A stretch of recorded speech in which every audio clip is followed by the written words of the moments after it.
नुआपड़ा जिला सिनापल्ली ब्लॉक सभागृह नुआपड़ा जिलापाल दायित्व थिबा अतिरिक्त जिलापाल सुभाष चंद्र रईत जुग्म अभियोग शुणाणी शिविर अनुष्ठित हो जाइए। जिला मुख्य उन्नयन अधिकारी लंबोधर धरुआ, उपजिलापाल जोगेन्द्र माझी, जिला मुख्य चिकित्सा अधिकारी डॉक्टर गुरुप्रसाद जेना, ब्लॉक अध्यक्षा माधुरी माझी, बीडीओ कर्मी ओराम, तहसीलदार उपांजलि माझी प्रमुख उपस्थित थिले।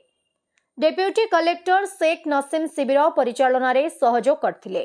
शिविर में नुआपड़ार समस्त जिलास्तरीय अधिकारी एवं लाइन विभाग अधिकारी उपस्थित रही अभियोग समाधान रे सामिल होइथिले।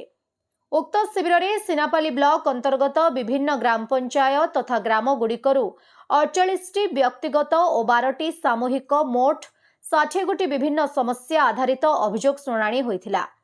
परे परे अतिरिक्त जिलापाल और समस्त जिलास्तरीय अधिकारी माननकु नेई रानीमुंडा ग्राम पंचायत रे प्रवासी श्रमिक निराकरण निमित्त एक सचेतनता सभा आयोजित होइथिला। जनशुणाणी शिविर उपलक्षे नीलजी ग्राम स्कूल रे एक रक्तदान शिविर आयोजित होइथिला। एठारे 27 जन रक्तदाता रक्तदान करथिले।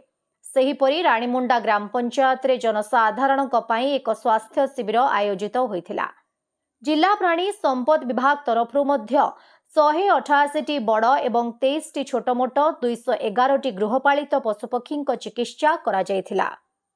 नुआपड़ा जिल्लारू जगन्नाथ सागर रिपोर्ट, ओडिशा हाइलाइट समाचार।